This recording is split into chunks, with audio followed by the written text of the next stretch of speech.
Series allow you to escape from the surrounding reality, to immerse themselves in an imaginary world. That is why more and more series with an intriguing plot, exciting special effects and colorful pictures are coming out. At the same time, many of them possess a special subtlety. They create the illusion of complicity with the lives of characters. And looking at it from the viewer's point of view, you can see the wonderful elaboration of the actors, the storyline of the whole movie world. It is worth admitting that this series has a fascinating plot, which can attract the attention of people of different social status and different age categories. Each character, whether positive or negative, is able to reveal himself to the audience through his interesting story from episode to episode. Meanwhile, the episode release date has already been determined. Spectators will be able to see a new episode on January 17th. This day can immediately be circled with a red marker on the calendar. The upcoming episode can impress not only with a great cast, but also with an interesting storyline that will be completely consistent with the characters and images of the characters. If you would like to watch something exciting and interesting, then this series is exactly what you need.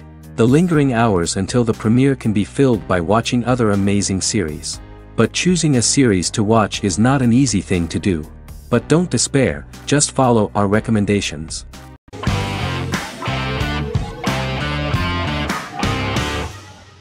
The Queen's Gambit is a 2020 American coming-of-age period drama streaming television miniseries based on the 1983 novel of the same name by Walter Tevis. The title refers to the Queen's Gambit, a chess opening. The series was written and directed by Scott Frank, who created it with Alan Scott, who owns the rights to the book.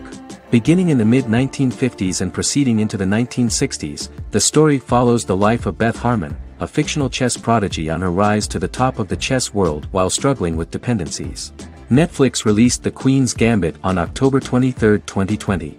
After 4 weeks it had become Netflix's most watched scripted miniseries, making it Netflix's top program in 63 countries.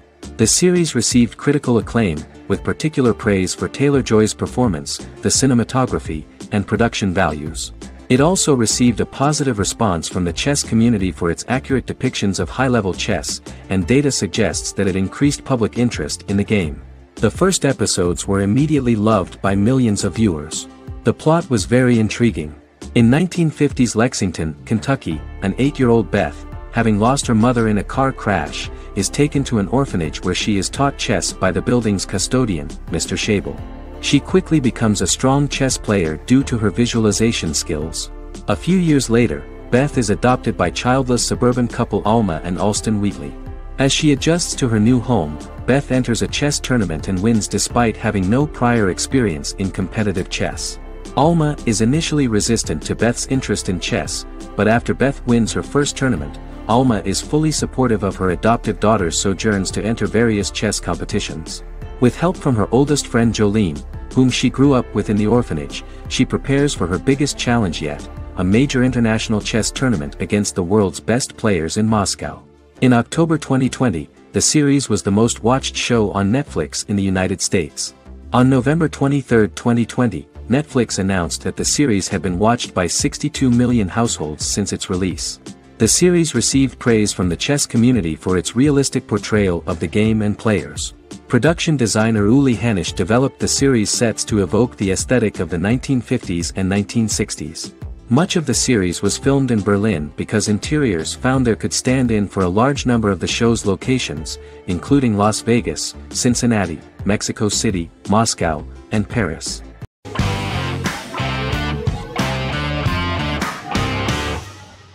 Friends is an American television sitcom created by David Crane and Marta Kaufman.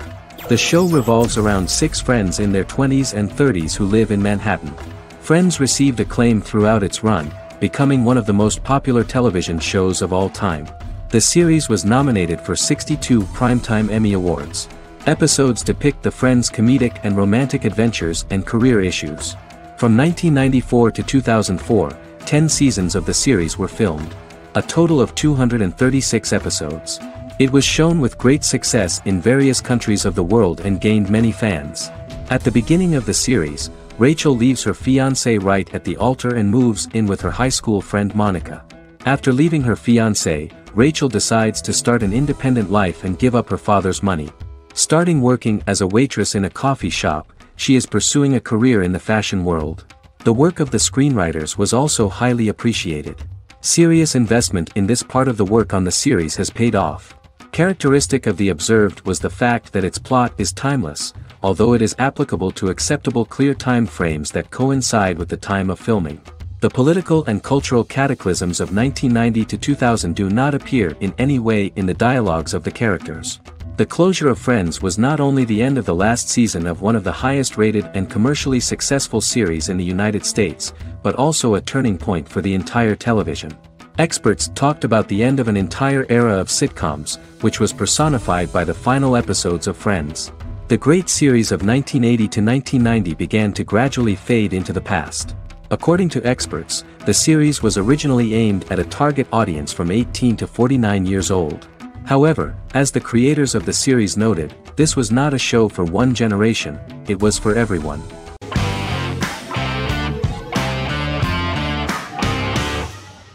The Sopranos is an American crime drama television series created by David Chase. The story revolves around Tony Soprano, a New Jersey-based Italian-American mobster, portraying the difficulties that he faces as he tries to balance his family life with his role as the leader of a criminal organization. Tony Soprano has a panic attack that prompts him to see a psychiatrist. The pilot was ordered in 1997, and the show premiered on HBO on January 10, 1999. The series ran for 6 seasons totaling 86 episodes until June 10, 2007. The Sopranos is widely regarded as one of the greatest television series of all time. It has been the subject of critical analysis, controversy, and parody, and has spawned books, a video game, soundtrack albums, podcasts and assorted merchandise. Several members of the show's cast and crew were largely unknown to the public but have since had successful careers. Since its inception in 1999, the series has become a cultural phenomenon, gaining wide popularity and critical acclaim. This was due to the innovative approach to the description of the life of the mafia, the American family, the problems of the Italian-American community in the United States and the boundaries of what society considers morality. The first episode was very exciting. At a family picnic, Tony collapses. In the hospital, during the examination, it turns out that this is not a physiological deviation, but a psychological one. On the recommendation of his doctor neighbor, Bruce Cusimano, Anthony goes to see psychiatrist Jennifer Melfi. Tony cannot tell all the details of his life due to the fact that his story is connected with crime. Moreover, Dr. Melfi immediately warned him that if she learns anything about even a possible harm to a person, she is legally obliged to report this data to the police. In the process of therapy, some details of Anthony's life are revealed, his attitude to life, to the family, to children and to his mother, which makes him very nervous, because no matter what he does, no matter how he behaves, his mother Livia always remains dissatisfied with him. Tony carefully hides the fact of visiting a psychotherapist from his friends.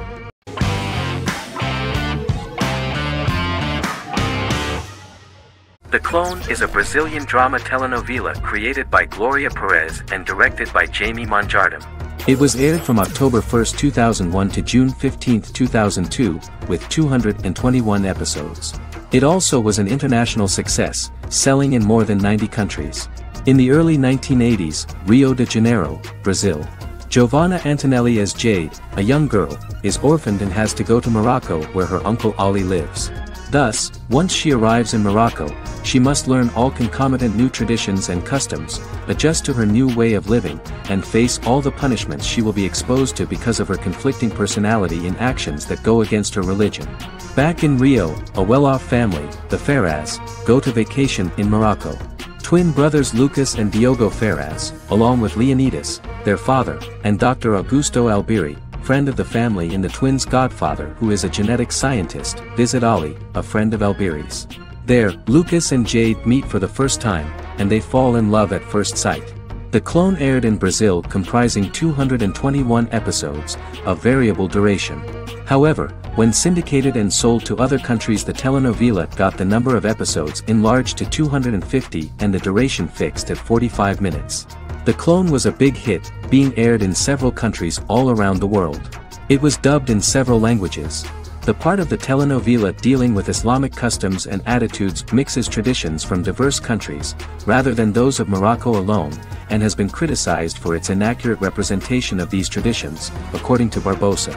These criticisms include the portrayal of polygamy as commonly accepted in Morocco, women as rarely working outside the home or pursuing an advanced education, and women having only unimportant roles within the family. In January 2010, a remake in Spanish started to be recorded in Colombia.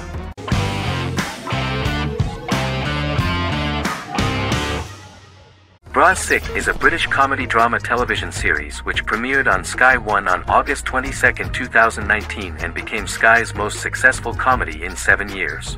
The series follows the lives of Vinnie O'Neill and his friends in the fictional town of Hawley. The first series consists of 6 episodes, which concluded on September 19, 2019, receiving positive reviews. Bras Sick follows the lives of Vinnie and his 5 friends as they live their lives in the fictional northern English town of Hawley.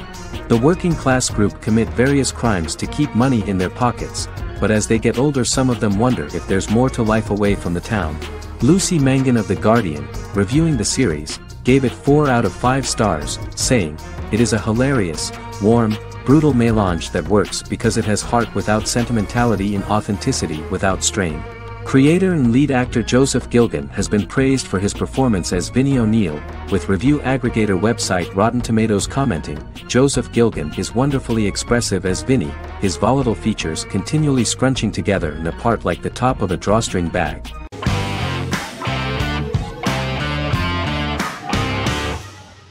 Good Omens is a fantasy comedy series created and written by Neil Gaiman, based on his and Terry Pratchett's 1990 novel of the same name. Michael Sheen and David Tennant lead a large ensemble cast as Aziraphale and Crowley respectively, an angel and a demon. Set in 2018, the series follows the demon Crowley and the angel Aziraphale, longtime acquaintances who, having grown accustomed to life on Earth as representatives of heaven and hell, seek to prevent the coming of the Antichrist and with it Armageddon, the final battle between heaven and hell. Pratchett and Gaiman had planned to adapt Good Omens as a movie for years, with various directors and writers attached to the project along the way. In 2011, a television series, written by Terry Jones and Gavin Scott, was first reported to be in the works but no further plans were announced. After Pratchett's death, Gaiman refused to ever consider working on the adaptation alone but changed his mind when he received a letter from Pratchett, written to be sent after his death, urging him to finish the project. The first episode was very interesting to many viewers. The angel Aziraphale and demon Crowley meet for the first time at the Garden of Eden as Adam and Eve are expelled after Crowley tempts them with an apple. Fast forward 11 years before Armageddon. Crowley delivers the Antichrist to a satanic convent, where the baby is to be given to an American diplomat and his family.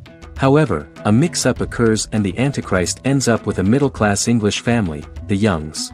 Crowley and Aziraphale meet to discuss the coming apocalypse. Aziraphale reluctantly agrees to work with Crowley. They decide that if each works to influence the boy Warlock, whom they believe to be the Antichrist, he will be neither good nor evil, just normal. In the present day, Crowley and Aziraphale attend his 11th birthday party, but realize they have the wrong boy when the Hellhound fails to appear. Meanwhile, the Hellhound has found his master, Adam Young. Adam names him Dog, which changes him into a small terrier, unknowingly initiating Armageddon.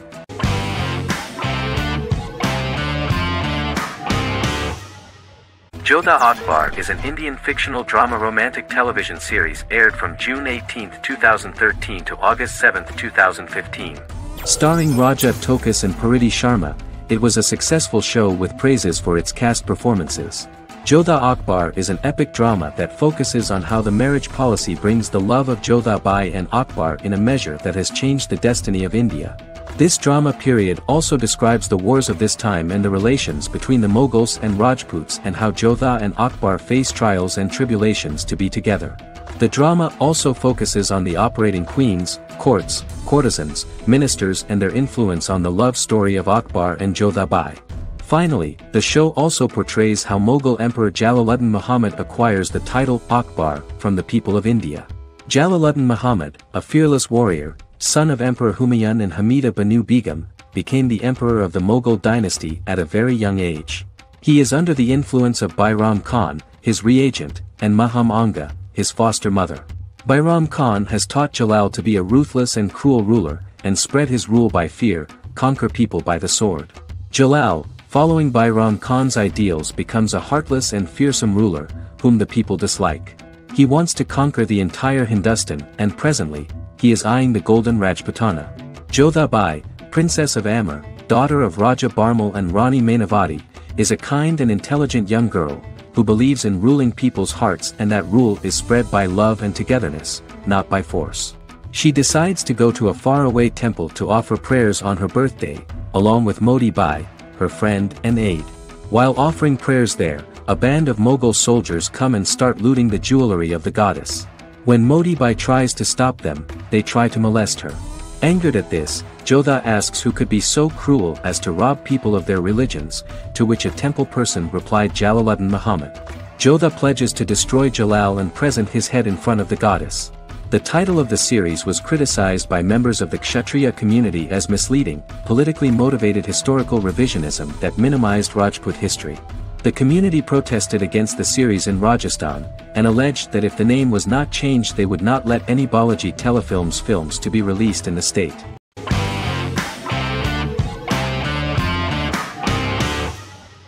Silicon Valley is an American comedy television series.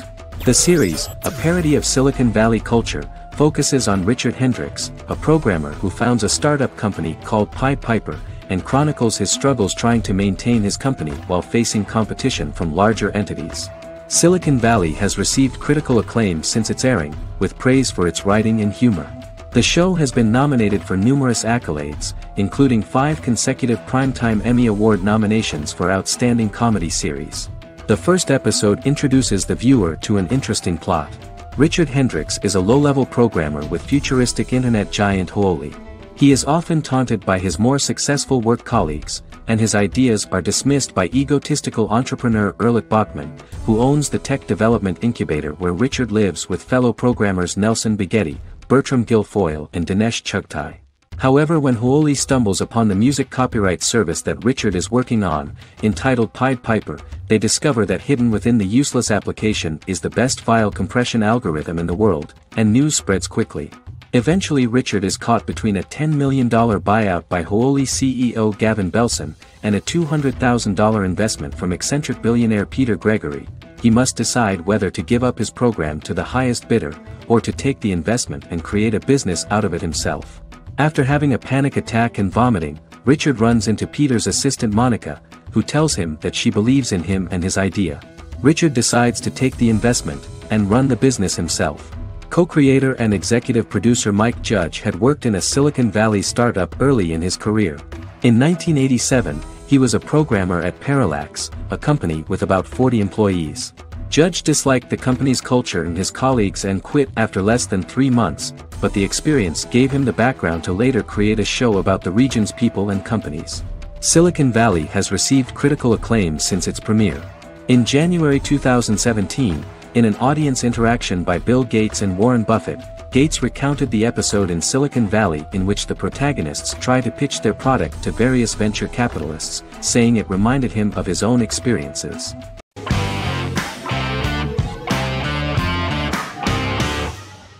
The Mandalorian is an American space western television series created by Jon Favreau for the streaming service Disney+.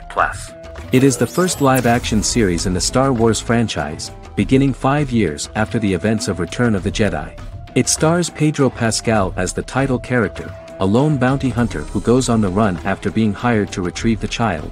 Star Wars creator George Lucas had begun developing a live-action Star Wars television series by 2009, but this project was deemed too expensive to produce.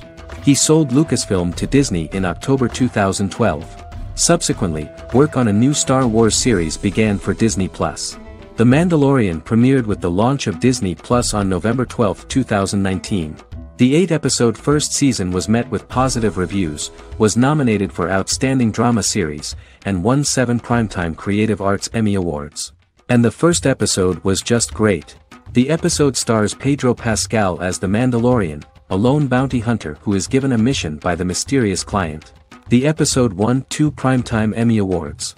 5 years after the fall of the Empire, Mandalorian bounty hunter collects a fugitive after a scuffle in a bar on the ice planet Pagadan and returns to the planet Navarro in his ship, the Razor Crest. He meets Grief Karga, the leader of the Bounty Hunters Guild, but he only offers low-paying bounties that will not cover travel expenses. Looking to get a bigger bounty, the Mandalorian accepts a mysterious commission for which Karga can only provide an address to meet the client who wants the details of the job to be private. The client, who uses Imperial stormtroopers as bodyguards, gives the Mandalorian a vague target to bring back alive. The only information he is allowed to give is an age, 50 years old, and last known location. In exchange, the client promises to reward the bounty hunter with a container full of Beskar, a rare metal used by Mandalorians to forge their armor. Receiving a single bar of Beskar as a down payment, the Mandalorian meets with the armorer at an enclave housing fellow Mandalorians. The armorer, who melts the metal into a pauldron reserved for the Mandalorian, says the metal was gathered in the Great Purge and the excess will sponsor foundlings, as the Mandalorian once was. The nature of good and evil and the question of nature versus nurture is raised repeatedly throughout The Mandalorian.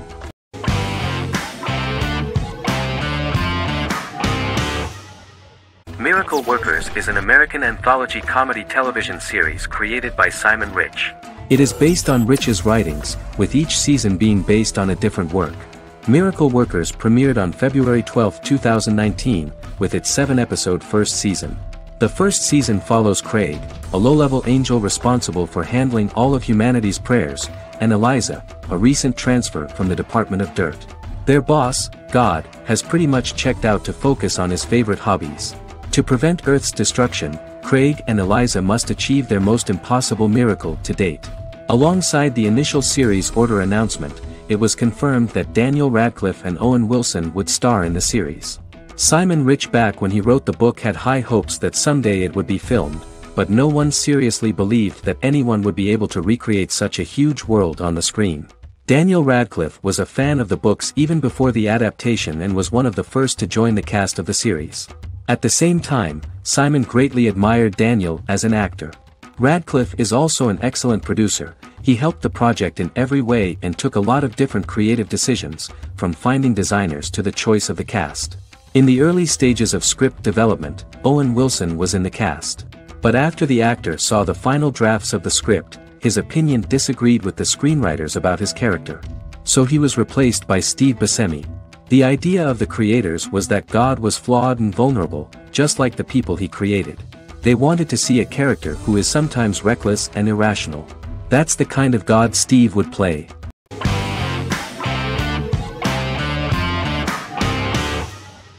Misfits is a British science fiction comedy drama television show about a group of young offenders sentenced to work in a community service program, where they obtain supernatural powers after a strange electrical storm.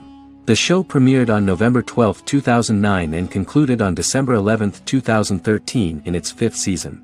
The show is filmed in southeast London, mostly on location around the Southmere Lake in Thamesmead, including the signature shot of the 4 multi-story buildings from the roof of the Lakeside Centre in Bexley College. The first series was accompanied by an online viral marketing on social networking websites such as Facebook and Twitter. For example, in a British first, the characters Simon and Kelly tweeted during the initial transmission of each episode, with the content of the tweets provided by writers Sam Leifer and Ben Edwards, under the direction of lead writer Howard Overman and executive producer Petra Fried. British reviews were positive. The Times gave it 4 out of 5 stars, calling it a new union, salty British street humor with whiz-bang special effects.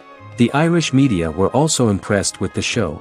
The Evening Herald called the debut episode dark, hilarious, exciting and beautifully produced.